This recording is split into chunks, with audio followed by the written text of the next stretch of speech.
welcome back to the channel. Sorry, it's been a little bit of a time since I last recorded anything, but I've just got a lot going on. If you haven't been here before, I'm a part-time UK reseller. I've got a full-time job, but I top that up with buying bits and pieces from car boot sales and charity shops, and I flip them on eBay for a profit. I'm going to bang through a couple of bits and pieces in a quick haul. Basically, I don't even know where I'm going with that. Right, I may as well just start because I've just got a lot to crack on with. So I think the reasons it's holding me back from doing more videos is, whilst I quite enjoy the process and where I'll hold up an item and then on the other side of the screen I'll put in screenshots or a little video of stuff on actual sold prices on eBay, then it's meaning that I've got a lot more time putting into the editing that I just don't have. So to allow me to do more videos, I'm going to have to do them a lot more basic. So you're just going to have to trust me on some of the sold prices, or go and do it yourself, have a look. So if you want to find out a sold price, search the name, go into eBay, filter for sold items. I filter for UK, buy it now, and then you can see a variety of the different prices. I don't always get the top price, I don't get the bottom price, I'll get it somewhere near the middle or higher end of it, but because I'm trying to get the best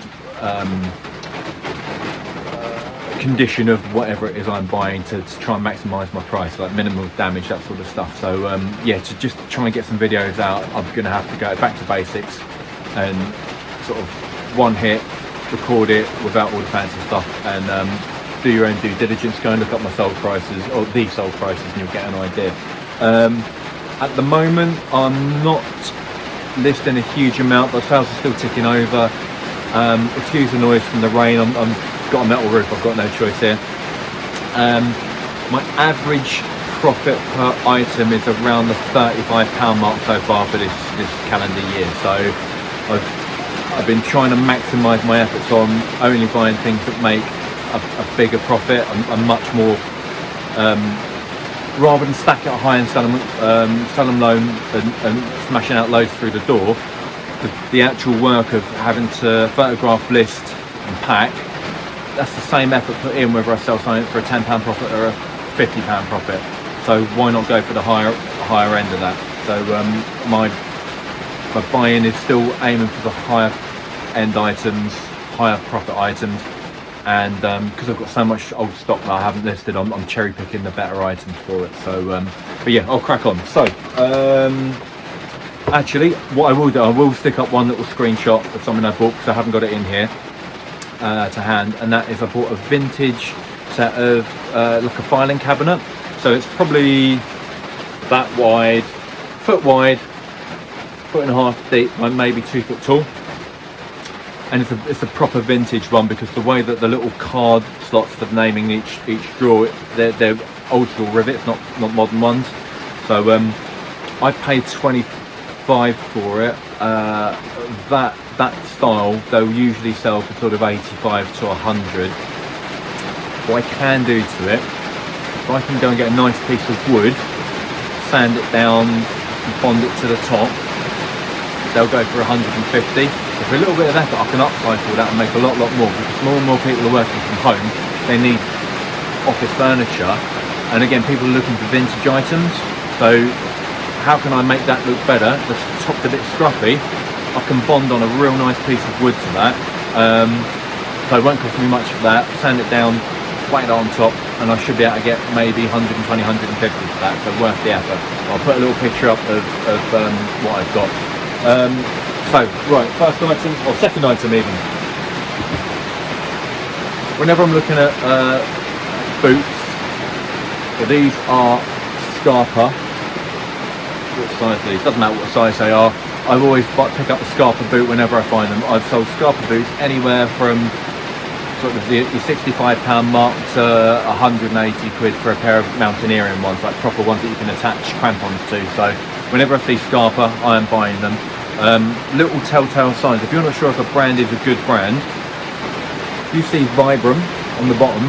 Vibram make really high quality sole units. So if you see any hiking boot and you're not sure if it's good quality, got Vibram on the sole, that's a nice little quality indicator. And then Gore-Tex. Gore-Tex is a one-way permeable membrane, so it allows out water vapor so your feet don't sweat, but it prevents water coming in so your feet stay dry basically. So Gore-Tex is a specific brand that make a high quality waterproof membrane, breathable membrane.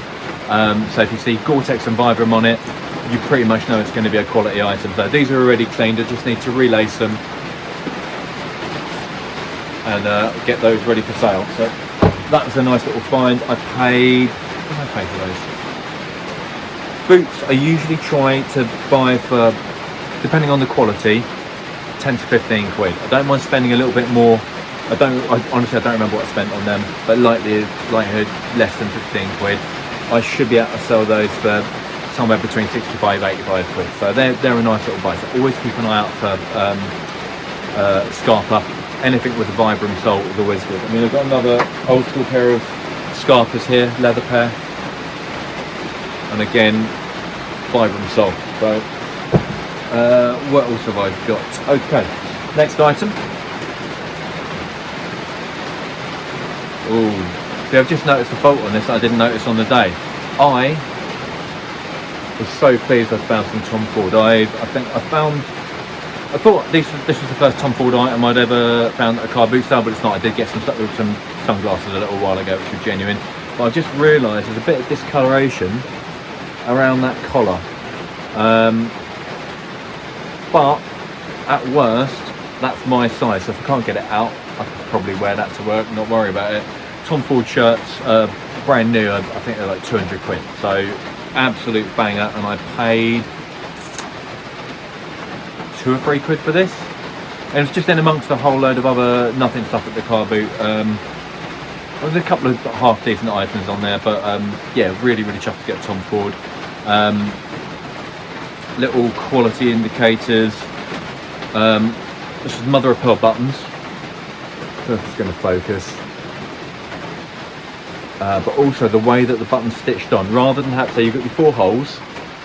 Cheap shirts or cheap manufacturing will have the stitching going through one and almost like two lines of stitching. These are cross stitched through the holes, which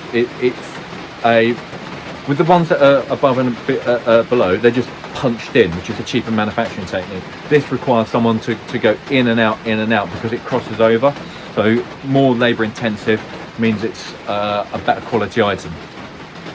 Other little indicators of quality, got French themes, so a cheap, have I got anything cheap here? No, not to hand. If you look and get a t-shirt, open it up, look at how the stitching is on the inside of a t-shirt. In fact, have I got what's on this t-shirt? Yeah, here we go. Right, the way that's stitched, it's like an overlocking stitch. It just looks rough and cheap. Whereas with this, so the inside seam of the shirt, it's very thin, very neat. That's called French seam. I don't know if that's focusing. But I think little indicators like that suggest it's a high quality shirt. Again, things, if you, on the inside of the collar, you've got the option for putting in collar stays to keep your collar stiff and looking smart all day. So little things like that, they indicate quality. So I don't know what they sell for off the top of my head. I'm sure it's sort of I've been buying fewer smart shirts because people are not going into offices as much. I'm now going into my office 2 days a week maximum, but even then dress policies have been relaxed to smart casual. I'm trying to think the last time I wore a shirt to work. So there's a glut of shirts for sale on eBay, so I'm only getting the very best. I picked up a Ralph Lauren purple label a little while ago. Tom Ford's another exception. There are certain exceptions which I'll get, but yeah, I wouldn't get shirts. I'm not looking to go and buy shirts. If I see something that's exceptional, I'll get it, but because there are so many on the market, the prices are dropped, so don't go out particularly looking for shirts. But if you see something that's Ralph Lauren RRL or purple label or a Tom Ford, bangers. Another item which I picked up, which is a good one. So we've got a long sleeve polo, and it is, where's the label gone? Paul and Shark. So Paul and Shark. It's a yachting company.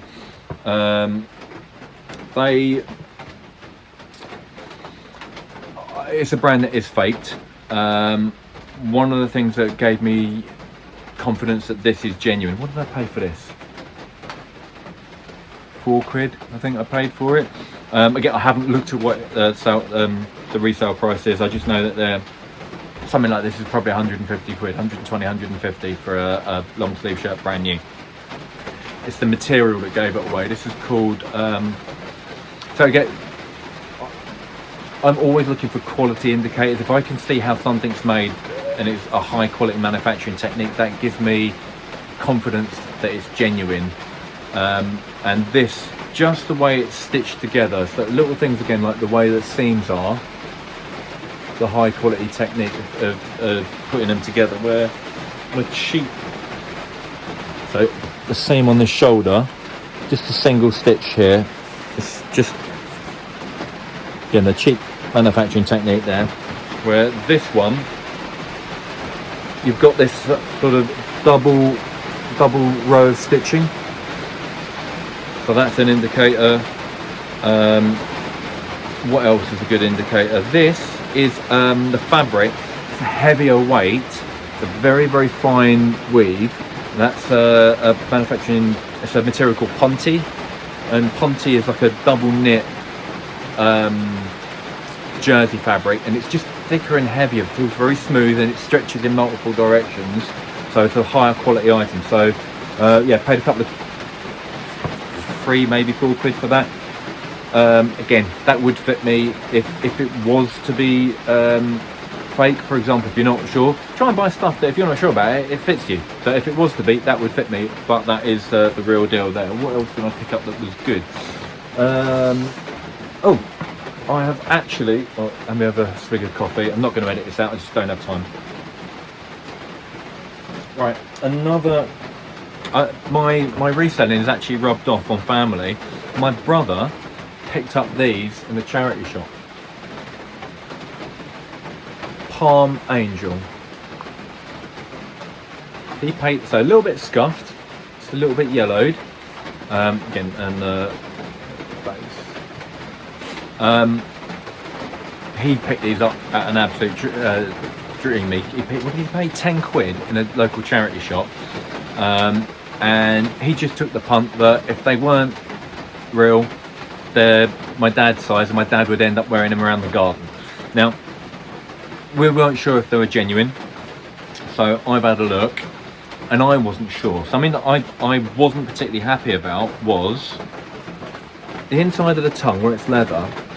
That leather, it almost looks like there's like a weave pattern in it, and I thought, oh, is that fake leather? Is that imitation? And then when I pulled out the inner sole, let me do that as well. There was Chinese writing on the inside, and I thought, ooh, is that just a cheap copy using whatever materials they had? So, but when I pulled it out, the insole, it's genuine leather on the insole. On the inside, when you pull that out, there's this Chinese writing. Not Chinese writing, well, it's like a name. It says Xinhui board. Xinhui board. And I thought, ooh, that smells fishy to me. I'm not sure about that. But local to me, there is a high-end shop called Flannels, and they sell Palm Angel trainers. So I went there, took a little field trip out there, and yeah, in the shop, I'm looking at them, and I pull out the insole, exactly the same fibre board underneath. Everything else matches up. These are the real deal. These costs new, hold on, I'm going to pause this for 1 sec while I look it up. Right, did a quick Google, new, they're about 355 quid. So to get them for a tenner, fantastic. Don't know what they sell for, but I would have thought you should easily get well over 100 quid. So my brother's done very well. I'm going to give him a clean up. Where the toe's scuffed, I'll repaint that for him. One of the things you can do, you can see how they're yellowed. What you can do, if you really want to go for it, I haven't got the time for this, it's up to my brother if he wants to do this. You can get, I talked to someone else about me de-yellowing trainers and what, the rubber. And what you can do, or get any rubbers and plastics which de-yellow with yellow with age. To de-yellow it, you get what's the hair bleach called?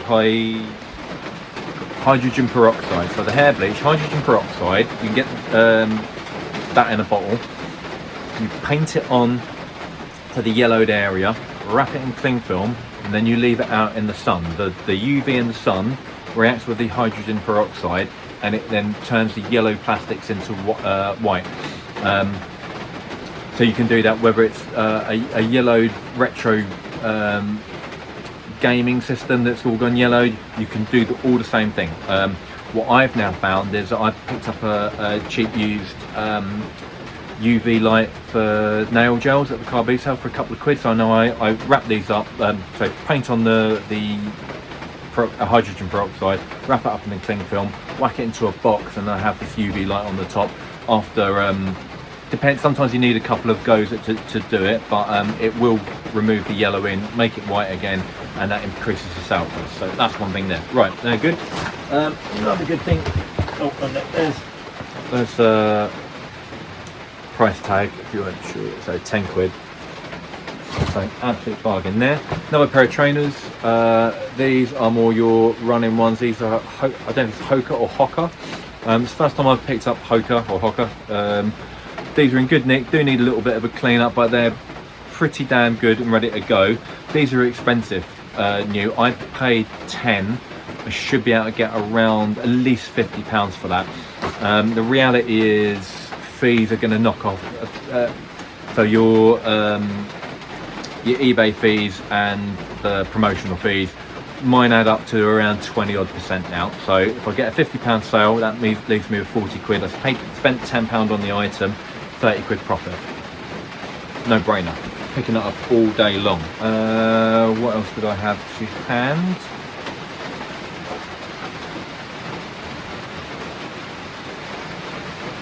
More shoes. I've done quite well recently with both of these brands, and I got these for the bargain price of £6. Okay, suede shoes, always make sure they're in good condition. You can clean up the suede, but it can be more of a pain than leather. These are in good nick, and these are by Loake. So this is a cheaper one. This is Design Loake? Design Loake, which is their cheaper brand series. They've got, is it 1881 or 1886 is like their highest, sort of their artisan sort of stuff. Their higher end stuff, I've sold it for over, what did I sell it for? 180 quid. Because their shoes can cost £400 for the top end ones. These ones, paid 6. I should easily see that. I recently sold some Chelsea boots, Loake ones for 75. I would have thought somewhere in the region of 50 to 70 quid for these. So £6 out, 50 to 70 quid. 50 to 70 quid, knock off my 20% plus the £6 for that. Big winnings. Right. Another good brand to keep an eye out for is, I'm not sure how to pronounce it, whether it's Cheney or Cheney. Joseph Cheney or Joseph Cheney. Sensible sized brogue. The holes is called broguing. The original brogues were basically, the holes were to let water out when you were walking through wet sort of marshland and whatever else. So not that you would ever use these for it. So British made, British designed, anything by Cheney. Well, I did leave some at the charity shop the other day. They were priced up sensibly at about 8 quid. However, I thought they were a style that I didn't think would sell, so I left them on the table. Even though I could have made a profit, I'm trying to just get stuff that A, high value, B, will sell quickly. This is a style, it's a classic style, this will sell quickly. So leather upper, leather inner and lining, footbed, etc. And then £6, if you can see that.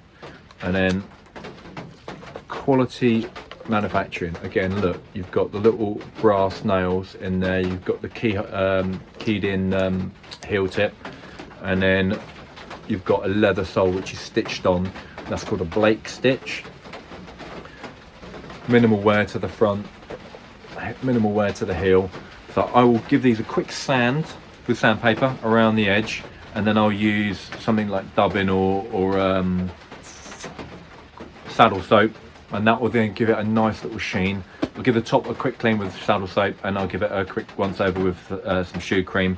Make sure I've taken photos when they're fully stuffed in with shoe trees to minimise, to make them look in the correct shape, tie everything up neatly. I will sell those for sort of 75 to 100 depending on how long I want to wait. So another absolute banger there. This is getting a bit shoe heavy, sorry, but sometimes such is life. And then these, I nearly missed these at the car boot. Sorry, I need another swig of coffee. I'm really struggling here. Nearly missed these at the car boot because I didn't know the brand. I couldn't see the brand, and I nearly walked away. But I looked at them, I picked them up, and I thought they feel really well made, but I couldn't see any branding on it. And again, good quality thick leather outer, and I don't know if it's actual leather skin or just the leathered effect. Insides fully leather lined again, high quality stirrups to pull them on. Again, all the detail, and this little copper detail at the not copper, I don't know what that is, brass detail at the back. I thought this looks good. Proper stacked leather heel, and then a quality stitched in leather sole again. I'm thinking these are quality. I need to find out what these are, and I missed the detail. It's written on the back, but I was trying to line up the sun behind me to look inside the boot to see what it was, and I thought, oh, I think that says Golden Goose. I'm not really sure. Maybe it says Golden Goose. So I put them down, went for a little walk, because they looked, they're in a state. I don't know how anyone would let their boots get into the state, but they're not particularly well looked after. And I looked them up, and Golden Goose boots, I'm sure they were, yeah, I'm gonna have to look this up again. I'm sure they were like 600 or 800 quid new. Give me 30 seconds. Well, there's no time for you. I'm just gonna pause this. Right, I'm back. Golden Goose Charlie boots. I don't know if you can see that. Yeah, 800 odd quid. I paid 1% of the RRP. So I will take more time cleaning these up to get these in the best shape that I can. When I've only paid 1% of the RRP, I can afford to spend a bit of time to try and get the maximum. But I would have thought easily over 100, but possibly, depending on whether I sell it there, eBay or Vestiaire, I could potentially get a lot more. I don't know what the sold prices are. You'd have to look it up yourself. So it's a Golden Goose Charlie, but I haven't seen any with this sort of lizard effect finish. So yeah, maybe that makes them stand out a little bit. So they need a bit of a clean up and a polish. I can make this leather look great. I can use my Dremel to clean up this and polish up the little brass stirrup. But yeah, absolutely fantastic find. And if I can get, even if it was £8 into 100, that's a winner. If I can get £8 into 200, we are talking. I think that was it for the moment. So yeah, I know I'm not putting out the videos much, but I think it was just getting into my head that doing all the editing adds on time, and I just don't have the time. And every time there's a physical issue that prevents me from doing something, it puts me off from doing it, and it was a time waster. Not time waster. I'd like to keep high production qualities to my videos, but the reality is, if that's preventing me from making a video, then what's the point? So look these up yourself. You'll find the prices. I just don't have the time at the minute. If I can either get out a video now without putting all the sold prices and the scrolling video up there, or I just don't put it at all. So really sorry for that. So I'm going to try and get these out as often as I can. If and when I do get more time, I will put the little videos up on the side with sold prices, but at the minute I just haven't got that. So I'm gonna have to love you and leave you. Before I do though,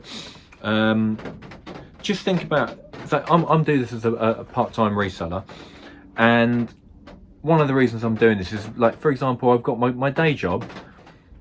Some years I get a bonus, some years I don't get a bonus. The reality is our firm's not done well for 2 years. I think the likelihood of me getting a bonus is pretty low, because our company hasn't made as much money as we were hoping to. So that is something that's taken out of my hands. The way around that is to take my finances into my own hands and not create that myself. Let's say I wanted to get a £2,000 bonus, I'd have to sell 2.5 grand's worth of stuff, knock off my taxes, knock off the costs, whatever. So yeah, basically, if you look at two and a bit grand of sales for the year, would make me about a £2,000 income, which would replace my bonus, which let's say it was £2,000. So let's say so that's basically, I'd have to sell about 200 odd pounds worth of stuff a month, and that would give me roughly a £2,000 bonus. So if you want, so if for example you're you've got a day job as well and you want to increase your income by £2,000, you can easily do that flipping a few bits and pieces. If my average sale price is 35 quid, I've only got to sell a handful of items to get to that £200 number. 6 items and I'm there, and I've made my 200 quid odd, 6 or 7, and obviously for taxes and whatever. It's that within a month is easily achievable by a lot of people, and it means that you don't have to go and fill your house with crap, because you can be very, very picky and only get the best items. So just trying to be smart, maximize my income for minimal effort output, and if I can do that on a regular basis, great. So yeah, at the minute I've still got way too much stuff, so I'm really being picky about what I'm buying. But as you can see, everything I showed you is high value items that should get a decent chunk of money. I just don't have the time to muck about on £10 profit items, and there's no problem with that. By all means, if that's what you want to do, because you've got probably have to have less outlay, a lower outlay to make the income, but I don't have the time. So when time is short, I've got to maximize my efforts for the maximum profit for the time that I've got. I'm waffling. Right, laters. I shall see you soon. Take care. Bye bye.